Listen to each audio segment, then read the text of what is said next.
Olá, eu sou o professor Lucas Neto. Sejam bem-vindos a mais um programa Escola Bíblica no seu lar. Hoje nós vamos estudar a lição de número 4, que tem como tema a tentação de Jesus.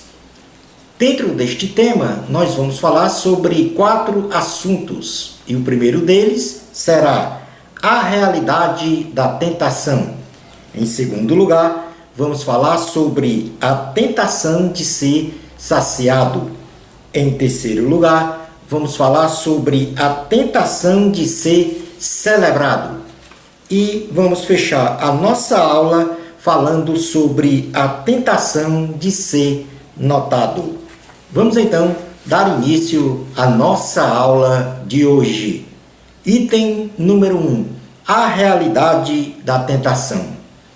A natureza humana tem em sua essência uma acentuada inclinação a sucumbir diante da tentação do mal, visto que, por conta da queda de Adão e Eva, quando pecaram, desobedecendo ao Senhor, todos os homens herdaram esta condição pecaminosa e, por causa de nossas próprias concupiscências, caímos frente às tentações engendradas pelo mal.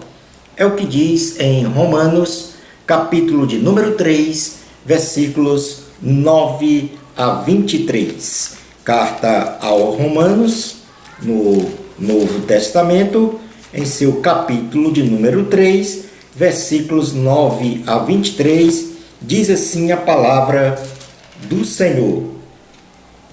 Que se conclui? Temos nós qualquer vantagem? Não, de forma nenhuma, pois já temos demonstrado que todos, tanto judeus como gregos, estão debaixo do pecado, como está escrito. Não há justo, nenhum sequer, não há quem entenda, não há quem busque a Deus. Todos se extraviaram, a uma se fizeram inúteis, não há quem faça o bem, não há nenhum sequer. A garganta deles é sepulcro aberto, com a língua urdem engano, veneno de víbora está nos seus lábios, a boca eles a têm cheia de maldição e de amargura, são os seus pés velozes para derramar sangue, nos seus caminhos há destruição e miséria, desconheceram o caminho da paz, não há temor de Deus diante de seus olhos. Ora, sabemos que tudo o que a lei diz aos que vivem na lei, o diz para que se cale toda boca e todo mundo seja culpável perante Deus, visto que ninguém será justificado diante dele por obras da lei, em razão de que pela lei vem o pleno conhecimento do pecado. Mas agora, sem lei, se manifestou a justiça de Deus, testemunhada pela lei e pelos profetas, justiça de Deus mediante a fé em Jesus Cristo, para todos e sobre todos os que creem, porque não há distinção, pois todos pecaram e carecem da glória de Deus. Portanto, aqui uma clara alusão de que todos nós somos culpáveis perante Deus e pelas nossas próprias concupiscências caímos em tentação e por isso mesmo carecemos da glória de Deus. Jesus foi batizado pelo profeta João Batista e nesta ocasião uma voz do céu em bom tom confirmou o Senhor e Salvador Jesus como sendo Filho de Deus, garantindo substancialmente como composição de sua essência uma natureza divina, Jesus plenamente Deus, e também muito especialmente a sua humanidade perfeita, sem pecado, Jesus como homem. É o que nós podemos ler na carta aos Hebreus, no capítulo de número 4, versículos 14 e 15. Diz assim a palavra do Senhor. Hebreus, capítulo 4, versículo 14 e 15. Tendo, pois, a Jesus, o Filho de Deus, como grande sumo sacerdote que penetrou os céus, conservemos firmes a nossa confissão, porque não temos sumo sacerdote que não possa compadecer-se das nossas fraquezas. Antes, foi ele tentado em todas as coisas, à nossa semelhança, mas sem pecado. Portanto, aqui fala da humanidade de Jesus, ou seja, Jesus na condição de homem, porém, numa condição de homem perfeito, sem pecado.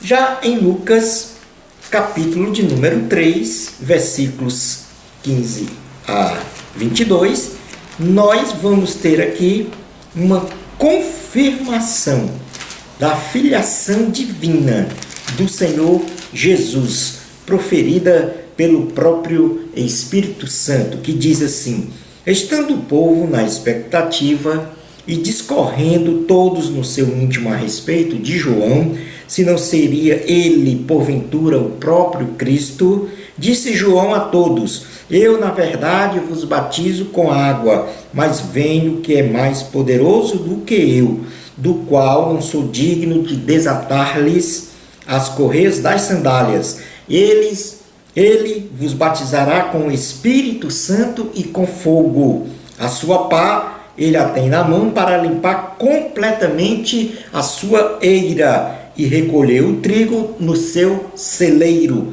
Porém, queimará a palha em fogo inextinguível.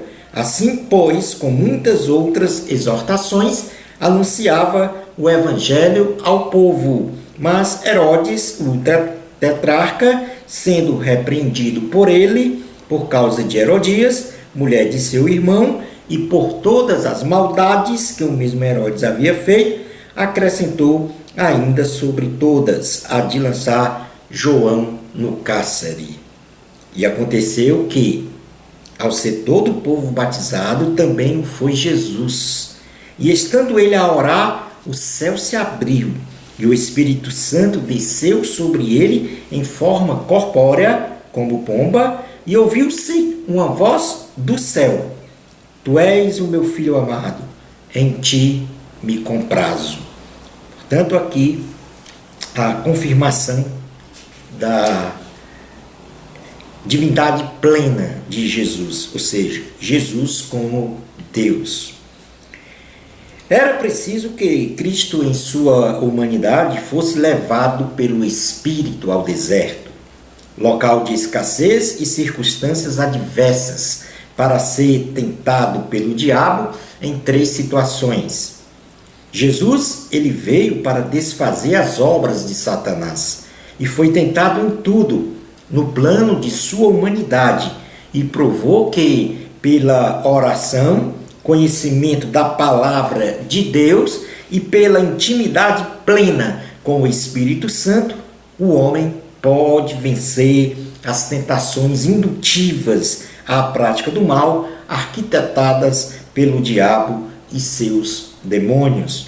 Nós podemos fazer uma leitura na carta aos Hebreus, capítulo de número 2, versículos 14 a 18, que diz: visto, pois, que os filhos têm participação comum de carne e sangue, destes também ele quem? Jesus, igualmente participou, para que por sua morte destruísse aquele que tem o poder da morte, a saber, o diabo, e livrasse todos que pelo pavor da morte estavam sujeitos à escravidão por toda a vida.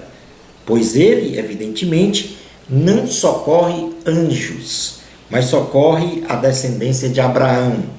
Por isso mesmo convia que, em todas as coisas, se tornasse semelhante aos irmãos, para ser misericordioso e fiel sumo sacerdote nas coisas referentes a Deus e para fazer propiciação pelos pecados do povo. Pois naquilo que ele mesmo sofreu, tendo sido tentado, é poderoso para socorrer os que são tentados. Já na Primeira carta de João, capítulo 3, versículos 7 a 10. Primeira carta de João, capítulo 3, versículos 7 a 10, diz assim: Filhinhos, não vos deixeis enganar por ninguém. Aquele que pratica a justiça é justo, assim como ele é justo. Aquele que pratica o pecado procede do diabo, porque o diabo vive pecando desde o princípio. Para isto se manifestou o Filho de Deus, para destruir as obras do diabo. Todo aquele que é nascido de Deus não vive na prática de pecado, pois o que permanece nele é a divina semente. Ora, esse não pode viver pecando, porque é nascido de Deus. Nisto são manifestos os filhos de Deus e os filhos do diabo. Todo aquele que não pratica justiça não procede de Deus, nem aquele que não ama a seu irmão. Portanto, aqui uma menção de que o Filho de Deus, Jesus, veio exatamente para destruir as obras do diabo. E por isso mesmo era preciso que ele fosse levado ao deserto pelo Espírito para mais uma vez destruir as obras do diabo. O diabo tenta o homem para contemplar sua queda, sabendo ele que a cobiça do homem lhe atrai, seduz e leva-o a consumar o pecado, gerando então a sua morte espiritual. Deus não tenta ninguém, o diabo é que tenta, porém temos que estar preparados para enfrentar as tentações e vencê-las, assim como é fato real que Jesus foi tentado, mas não caiu em pecado. Façamos o mesmo frente às tentações. É o que diz Tiago, no capítulo 1, Tiago, capítulo 1, versículo 12 a 15.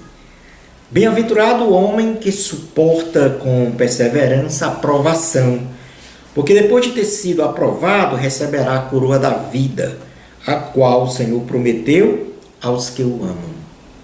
Ninguém, ao ser tentado, diga: sou tentado por Deus, porque Deus não pode ser tentado pelo mal, e Ele mesmo a ninguém tenta. Ao contrário, cada um é tentado pela sua própria cobiça, quando esta o atrai e seduz. Então a cobiça, depois de haver concebido, dá à luz o pecado. E o pecado, uma vez consumado, gera a morte. Vamos passar agora a estudar o item número 2 da lição, que fala sobre a tentação de ser saciado. Portanto, agora vamos falar da tentação de Jesus, propriamente dita no deserto. Jesus, cheio do Espírito Santo e guiado por ele, foi levado ao deserto e jejuou 40 dias e 40 longas noites. E ao final teve fome. Ou seja, uma necessidade de comer alimentos. É o que diz em Lucas, capítulo de número 1, versículos 1 a 2. Lucas, capítulo de número 4, melhor dizendo, versículos 1 e 2. Jesus, cheio do Espírito Santo, voltou do Jordão e foi guiado pelo mesmo Espírito no deserto. Durante 40 dias, sendo tentado pelo diabo, nada comeu naqueles dias, e ao fim daqueles dias teve fome. E foi em cima desta necessidade, da fome de Jesus, que Satanás lançou o primeiro laço de morte, através de uma indagação sugestiva de, em primeiro lugar, pôr em dúvida a filiação divina do Senhor Jesus e, em segundo lugar, induzir Cristo a realizar um milagre para saciar a sua vontade física naquela debilidade fisiológica momentânea, ou seja, transformar as pedras em pães. Vamos fazer aqui uma leitura do Evangelho de Jesus, segundo escreveu Lucas, capítulo 4, versículo 3, que diz: Disse-lhe então o diabo: Se és o Filho de Deus, manda que esta pedra se transforme em pão. Portanto, aqui o diabo faz a primeira tentação a Jesus, sugerindo-lhe que transforme as pedras em pães, já que Jesus estava com fome. Vejamos então qual foi a resposta de Jesus a esta tentação carnal.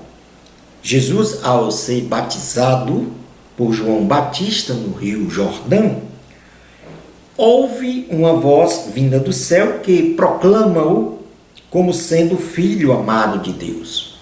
Portanto, nenhuma dúvida paira sobre a filiação divina de Cristo.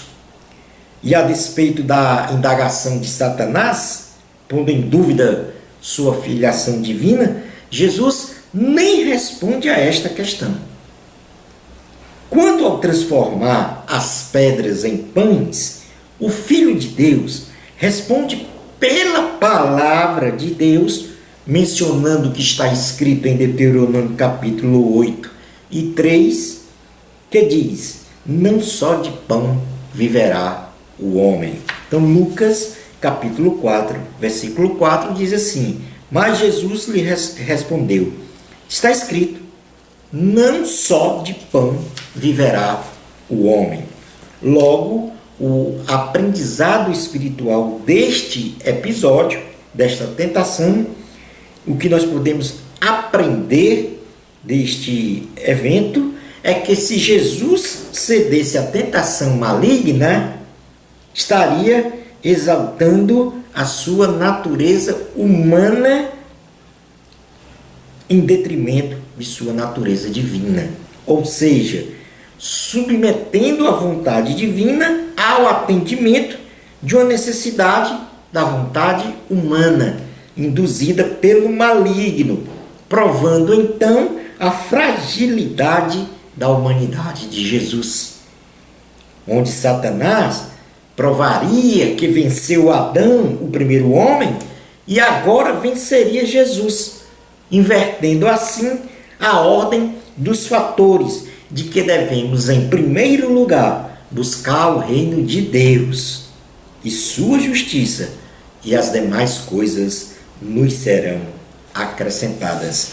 É o que nós podemos ler em Mateus, capítulo de número 6, versículo 33. Diz assim a palavra do Senhor: buscai, pois, em primeiro lugar o seu reino e a sua justiça, e todas estas coisas vos serão acrescentadas. Portanto, se Jesus atendesse a esta tentação, estaria então colocando a sua natureza humana à frente, como primazia frente à sua natureza divina, ou seja, usando a sua natureza divina para atender uma natureza humana, e assim demonstraria a sua fragilidade humana, cairia em pecado. Vamos agora estudar o item 3 da lição, que fala sobre a tentação de ser celebrado. Portanto, a segunda tentação. E a segunda tentação é uma tentação de cunho pelo poder e riquezas. Grande parte dos estudiosos da Bíblia Sagrada acredita que em visões Satanás tenha mostrado todos os reinos deste mundo a Jesus e lhe oferecido toda a autoridade e glória sobre eles, com a prerrogativa de que ele poderia dar estes reinos a quem quisesse. Isto é, se em troca Jesus prostrado o adorasse. tentando despertar então no coração de Jesus a cobiça pelo poder e riquezas, proferindo então uma deslavada mentira, pois Satanás não possui autoridade sobre este mundo e muito menos tem o poder de dar reinos a quem bem quiser, apesar de exercer algum governo limitado sobre os filhos da desobediência. Vamos fazer uma leitura em Lucas capítulo 5, versículo 7, que fala sobre esta segunda tentação.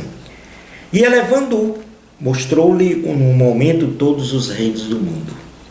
Disse-lhe o diabo: dar-te-ei toda esta autoridade e a glória destes reinos, porque ela me foi entregue, e a dou a quem eu quiser. Portanto, se prostrado me adorares, toda será tua.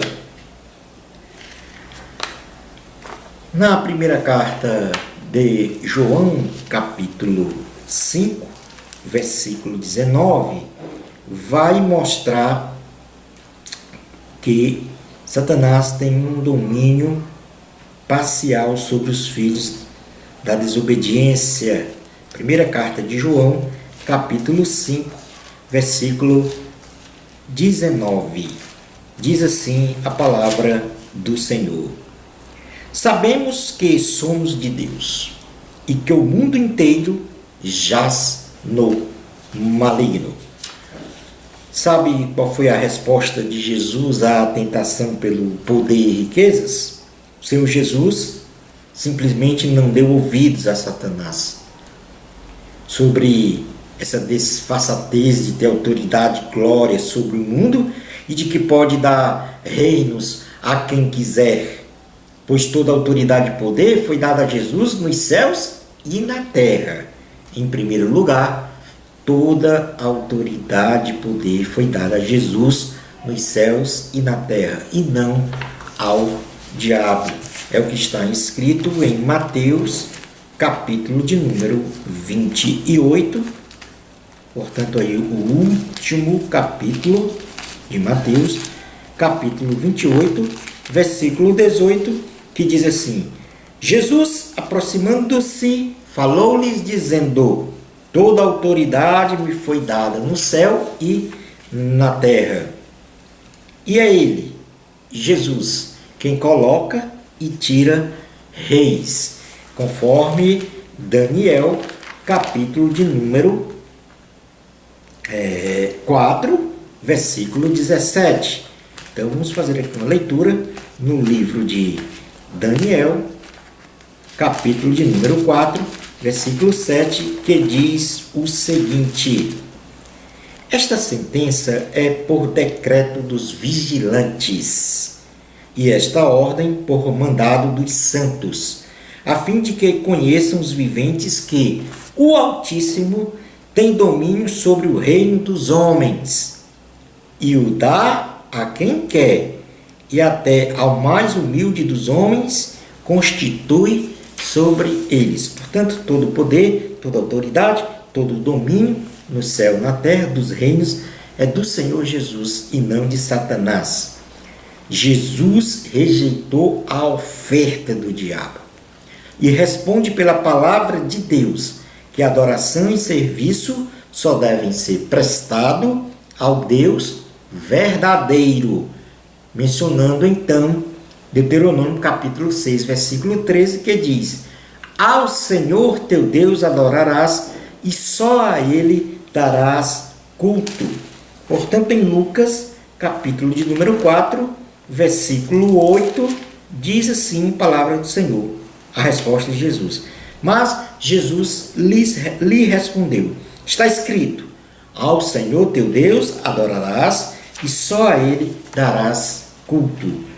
Então, qual será, ou qual foi, ou qual é o aprendizado espiritual deste episódio? Satanás, em primeiro lugar, ele é mentiroso, ele é o pai da mentira. E a exegese desta tentação nos remete à compreensão do primeiro e segundo mandamentos, dados pelo Senhor, que está escrito em Êxodo, capítulo de número 20, versículos 1 a 5. Vamos então fazer esta leitura no livro de Êxodo, capítulo 20, versículos 1 a 5, que diz: Então falou Deus todas estas palavras: Eu sou o Senhor teu Deus, que te tirei da terra do Egito, da casa da servidão. Não terás outros deuses diante de mim. Não farás para ti imagem de escultura, nem semelhança alguma do que há em cima nos céus, nem embaixo na terra, nem nas águas debaixo da terra.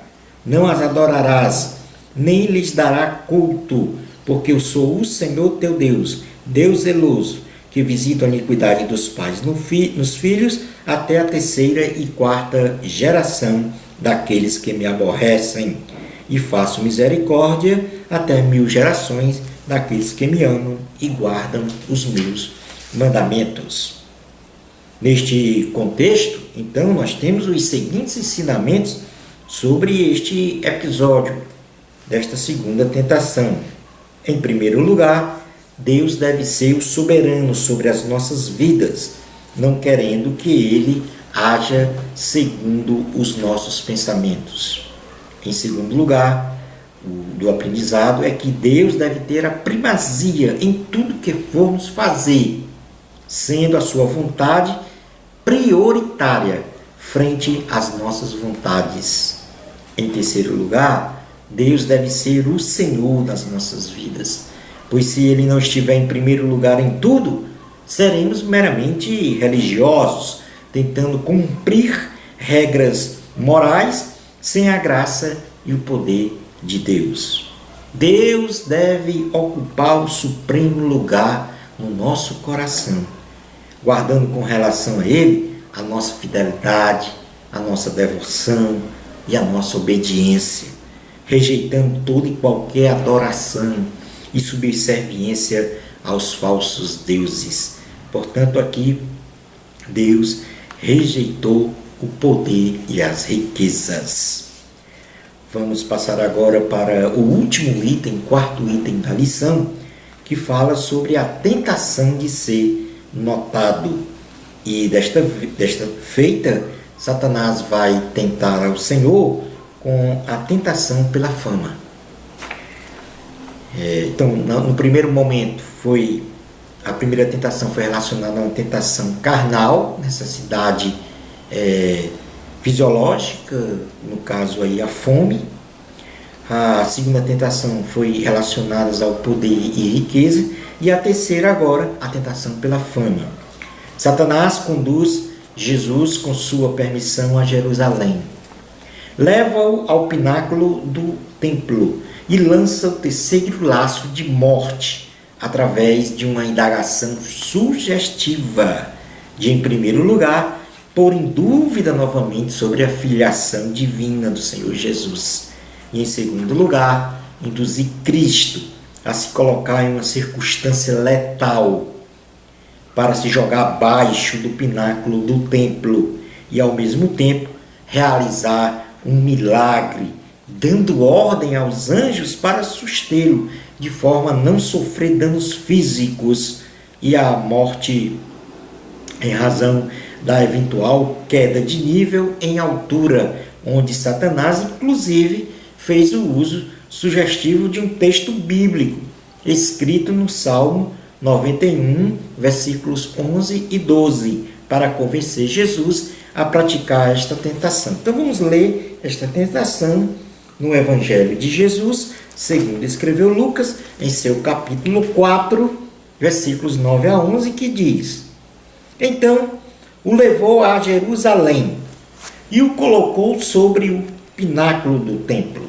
e disse: Se és o Filho de Deus, atira-te daqui abaixo, porque está escrito: aos seus anjos ordenará a teu respeito que te guardem, e eles te susterão nas suas mãos, para não tropeçares em alguma pedra.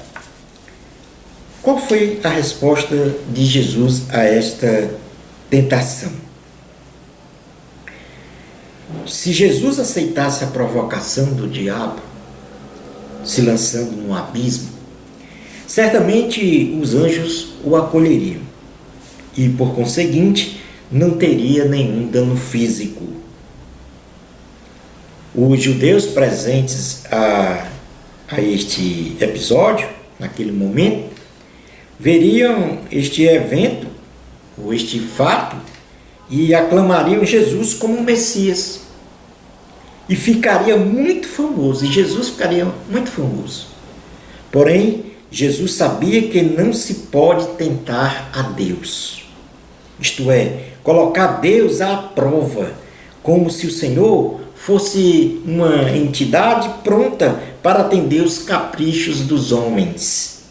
E, ademais, o plano de salvação e reconhecimento do Senhor Jesus como Messias, o Filho amado de Deus, seria na cruz e não nos milagres realizados. Vamos fazer a leitura no Evangelho de Jesus, segundo escreveu Marcos, em seu capítulo 15, versículo 33 a 39.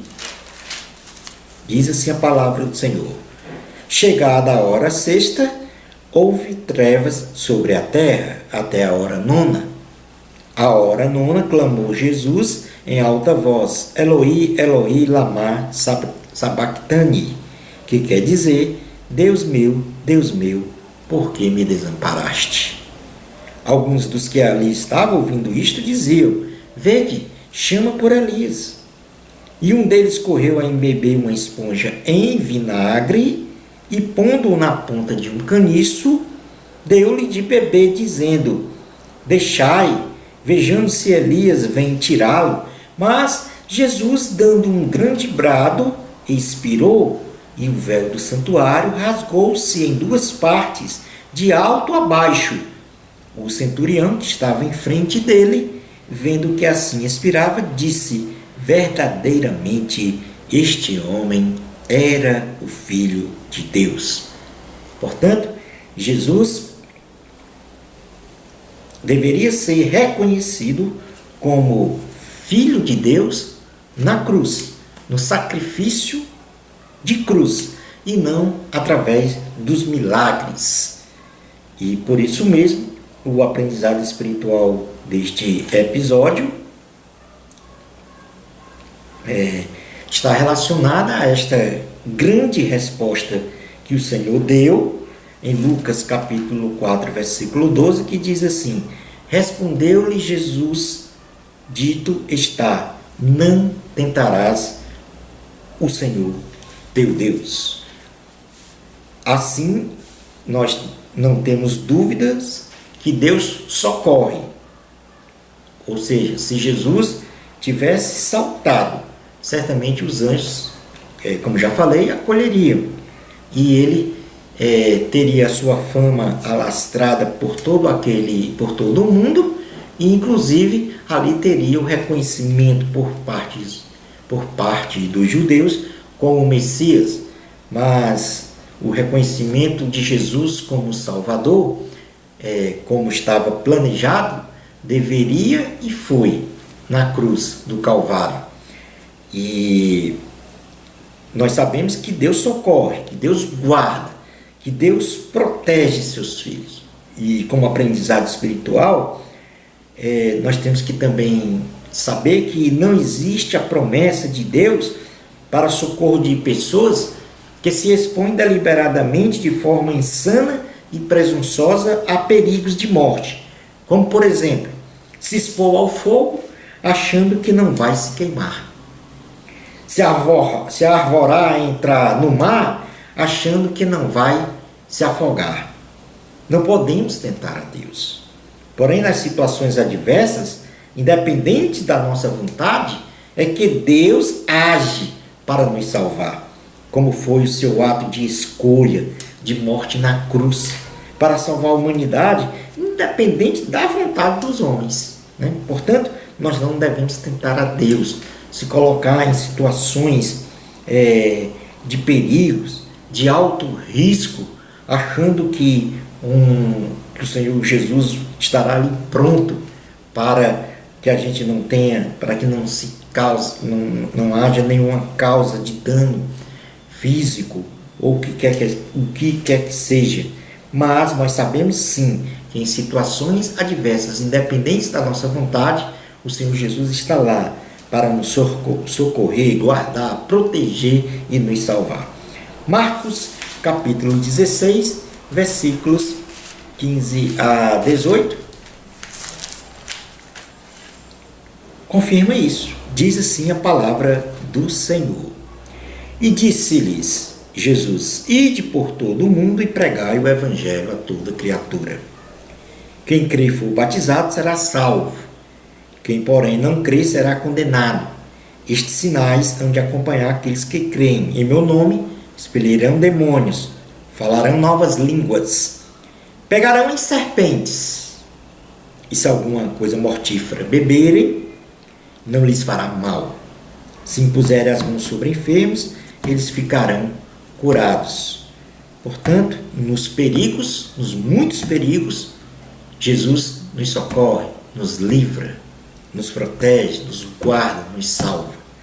Mas nem por isso, frente a essa promessa, nós devemos tentar a Deus se pondo deliberadamente a riscos, a perigos de forma insana e presunçosa. Concluindo então a nossa aula de hoje. Assim como Jesus em sua perfeita humanidade venceu Satanás nas tentações do deserto, nós podemos ler em Marcos capítulo 4, versículo 11, diz assim a palavra do Senhor. Marcos capítulo 4, versículo 11. Depois das 3 investidas de Satanás,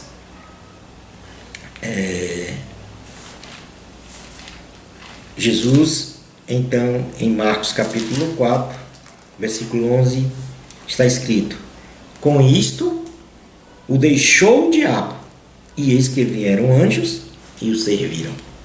Então, depois destas 3 tentações que o diabo fez a Jesus no deserto, frente a esta resiliência, essa capacidade de resiliência, de resistência, de vitória de Cristo sobre o diabo, o que é que o diabo fez? Deixou.